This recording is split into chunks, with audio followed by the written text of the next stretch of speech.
Good morning, everybody. Well, my gasket came in, and that's the one.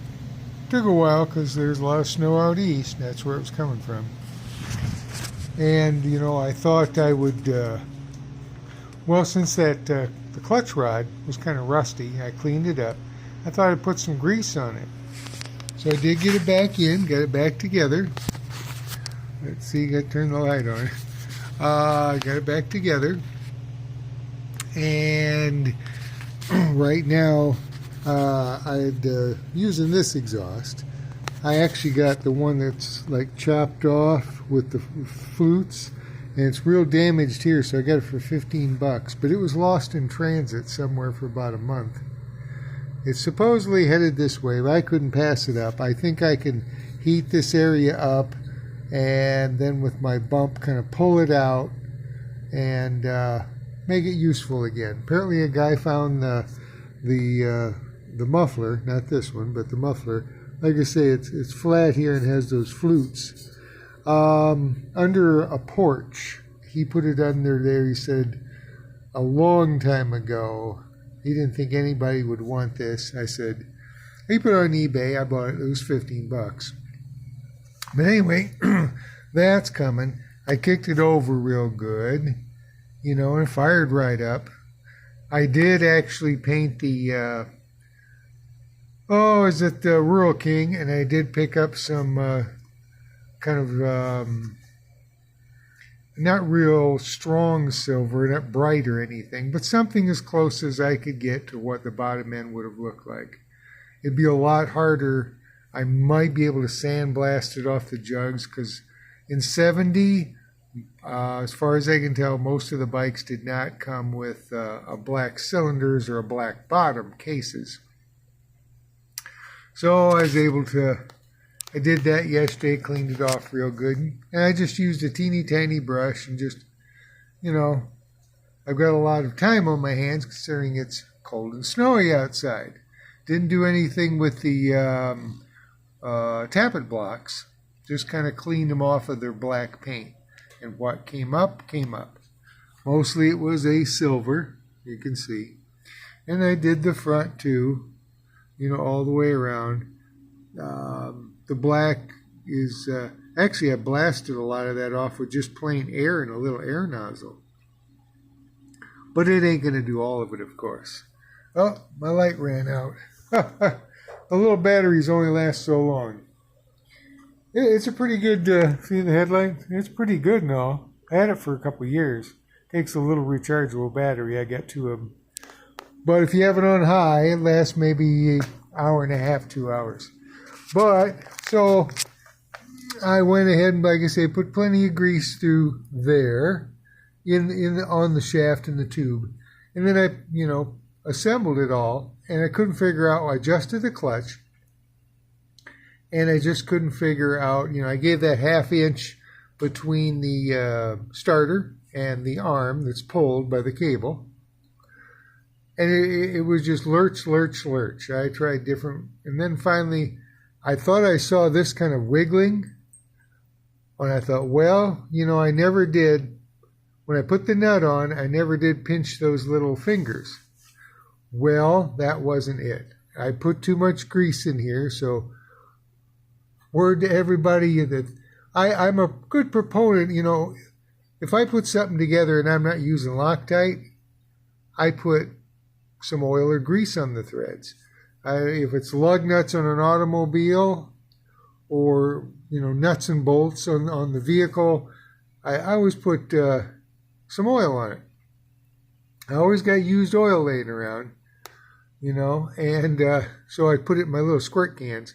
But, yeah, I must have pushed all the grease through, and it stuck the plates together like you wouldn't believe. So that grease was pretty good. So that prompted me, I don't think I've ever had this really apart, if I remember.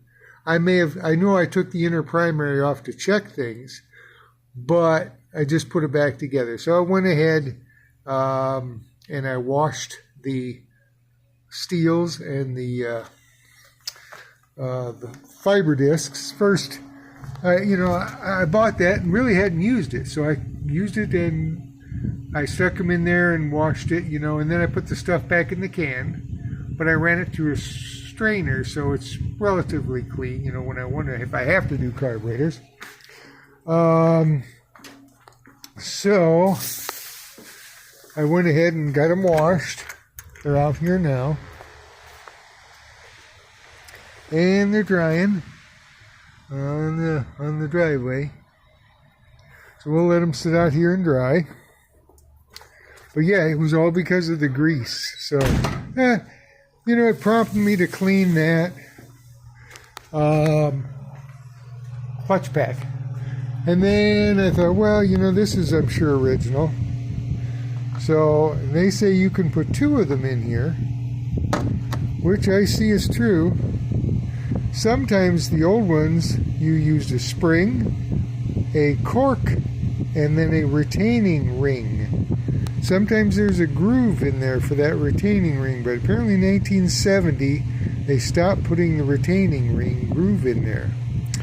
So I did order 2 for like $8, about the best deal I could find. And gosh, I guess it does even have a part number on it there somewhere. Got some number.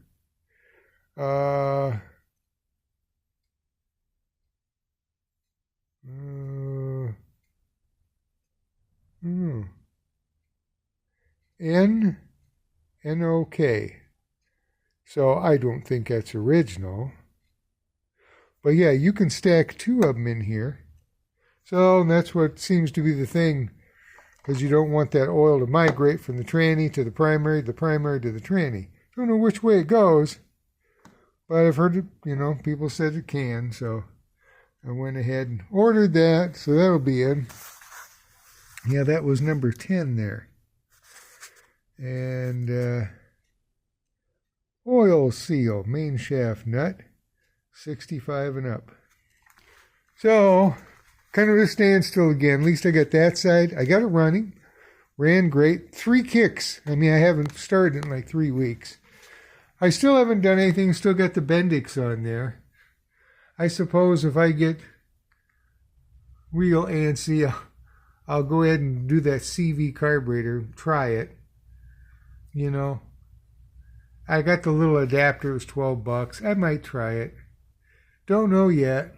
Let's see. And then I got this side. I went ahead and didn't do anything with this. This I just cleaned off black. They had everything black. So, but I did do the bottom. Then out front. Out back. Let's see. Yeah, there we go. And somebody, I think, was hunting for Harleys. He apparently had I don't know, it was in the 70s, early, may have been a 70. Because I look at a lot of YouTube videos for 1970 Harley. And it's interesting, the different color combinations and all that kind of stuff.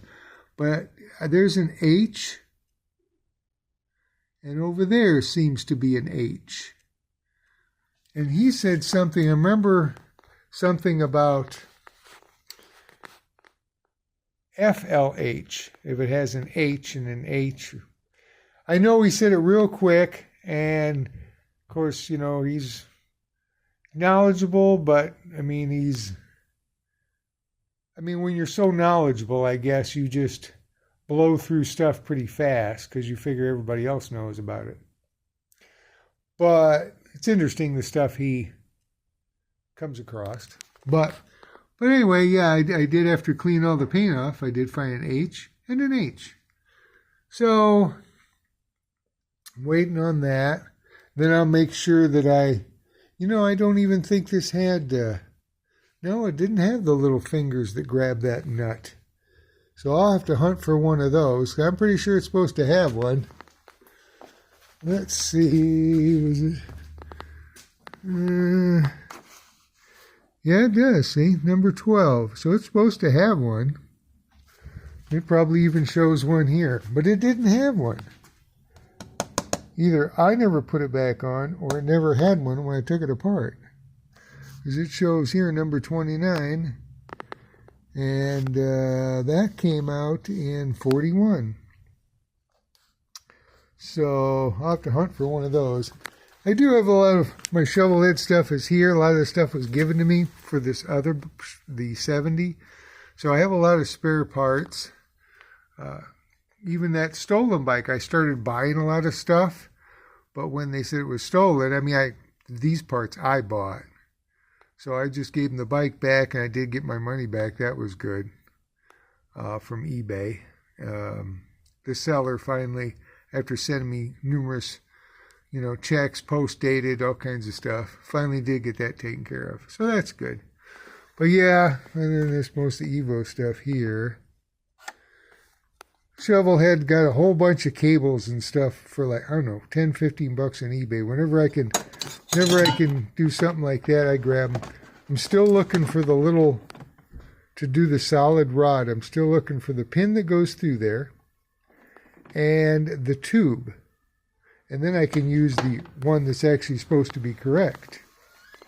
So I will catch you guys later and have a safe weekend. And just a word to the wise, don't grease stuff too much. Catch you guys later. Bye-bye.